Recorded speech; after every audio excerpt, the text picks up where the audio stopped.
নানা গুণ সমৃদ্ধ ড্রাগন চাষ করে ব্যাপক সফলতা পেয়েছেন বরিশালের মেহেন্দিগঞ্জ উপজেলার চরহোগলা গ্রামের কৃষক দুলাল। দেশ চ্যানেল প্রতিনিধি মোহাম্মদ মশিউর রহমান সুমনের তথ্যচিত্রে দেখুন বিস্তারিত।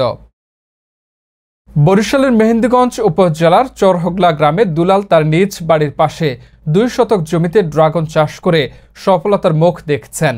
রোগবালাই কম হওয়ার পাশাপাশি চাষ পদ্ধতি সহজ হওয়ায় এবং বাজারে ভালো চাহিদা থাকায় বিদেশি এই ফল চাষে আগ্রহ প্রকাশ করেছেন কৃষক দুলাল। তবে কৃষক দুলাল জানান, কৃষি অফিস থেকে কোনো প্রশিক্ষণ না নেওয়ায় ফলের আকার ছোট হচ্ছে। প্রতিদিন শত শত লোক তার ড্রাগন বাগান দেখতে আসছেন। ইতিমধ্যেই তিনি তার বাগান থেকে 1 লাখ টাকার ড্রাগন বিক্রি করে সফলতা লাভ করেছেন।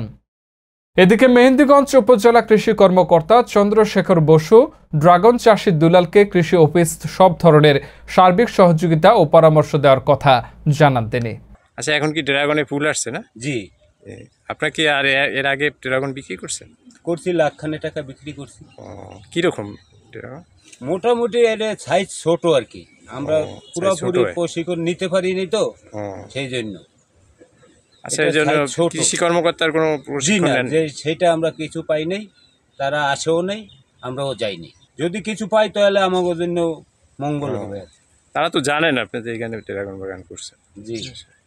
এখন আপনারা এই ব্যবসা কিরকম লাভজনক?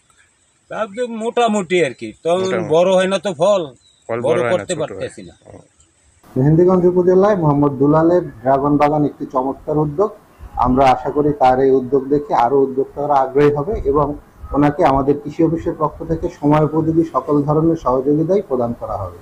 নাই আর এইটা যে মনে করেন করতে আছে, এটা কি এর ধরনের যে মালটা ছোট হয় আর কি এর ধরনের বড় হইব, এটা যদি কিছু নিতে নামনেরা তো বোঝা যাইতো ভালো। প্রশিক্ষণ নেয় নাই আপনি? না, প্রশিক্ষণ নেয় নাই। ওই হাঁস দেয়, গোবরিয়া সার দেয়, এই মনে করেন এর আহে। আর কি দিলে যেন বড় হইব, কোনটা জিনিসটা দিলে বড় হইব। বিভিন্ন সাইডে যেমন করছে সেই দেখে আমরা যে এটার দাম বেশি, সেই জন্য উদ্যোগ নিয়েছিলাম আর কি। আচ্ছা, কত শতাংশ জমির উপরে করছে? এনে মনে করেন 2 একরের লাখান হবে আর কি।